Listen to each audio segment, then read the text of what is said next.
मेरा अपना मानना है कि सरकार अभी भी डिनायल में है। सरकार अभी भी समस्याओं को सुधारने की तो बात छोड़ दीजिए, स्वीकार करने के लिए भी तैयार नहीं है। इस बजट में ऐसा कुछ नहीं है जिससे उपभोग बढ़ेगा। इस बजट में एग्रीकल्चर, कृषि के लिए कुछ नहीं है।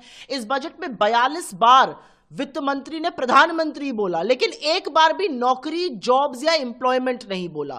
तो असलियत यह है कि इस बजट से, इसके फाइन प्रिंट से 3-4 चीजें साफ हो गई हैं कि चाहे कृषि हो, चाहे शिक्षा हो, चाहे स्वास्थ्य हो, चाहे सोशल वेलफेयर हो, जितना बजट में अमाउंट किया गया था उससे कम खर्चा किया गया है इस साल।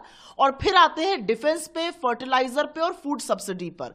इस साल जितना खर्चा किया गया उससे कम बजट किया गया अगले साल के लिए। तो सरकार की जो नीति और नियत है वो साफ नहीं हो पा रही है। और रूरल सेक्टर में, कृषि में और ग्रामीण क्षेत्रों का जो दर्द है वो साफ बयां हो रहा है। सरकार ने 60,000 करोड़ रुपए आवंटित किए थे मनरेगा के लिए, खर्चा 86,000 करोड़ करने पड़ रहे हैं और उसके बाद भी सरकार मुगालते में है। मेरा अपना मानना है कि ना कृषि पर, ना रोजगार के सृजन पर और ना आम आदमी के लिए इस बजट में कुछ भी है। मैम, लेकिन निर्मला सीतारमण जी कह रही है कि ये 2047 में विकास करेगा भारत, इसके लिए बजट है ये।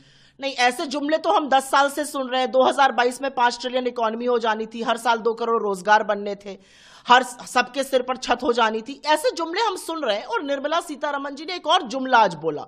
निर्मला जी ने पार्लियामेंट के अंदर सपाट झूठ बोल के कहा इनकम 50% बढ़ गई है। बल्कि सरकार का अपना डेटा, जो सरकार का अपना डेटा आता है पीएलएफएस का, उसमें पूरी तरह से साफ है पीएलएफएस का कि 25% रियल इनकम घटी है। तो या तो निर्मला जी गलत बोल रही हैं या डेटा गलत बोल रहा है सरकार का।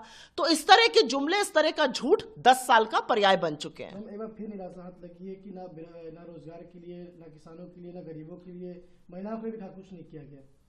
बिल्कुल, बड़ी बड़ी बातें हैं लखपति दीदी और इन सब चीजों की। असलियत यह है कि महिलाओं का सबसे बड़ा दुश्मन महंगाई होता है। असलियत यह है कि महंगाई के चलते एक औरत एक रोटी कम खाती है रात को कि उसके घर के बच्चे खा लें। उनके लिए क्या है इस बजट में? महिलाओं के रोजगार के लिए क्या है इस बजट में? असलियत यह है कि ना कृषि के लिए, ना रोजगार के लिए, ना युवाओं के लिए कोई बड़ा विजन ही नहीं है, कोई बड़ा बजट ही नहीं है। और ये 10 साल से जुमले हम सुन रहे हैं, उसमें एक और जुमला ऐड हो गया। जो नियत और नीति है वो सरकार के आंकड़े दिखा रहे हैं कि आप कृषि पर, आप स्वास्थ्य पर, आप शिक्षा पर, आप सोशल वेलफेयर पे पैसा काट रहे हैं, पैसा कम खर्च कर रहे हैं।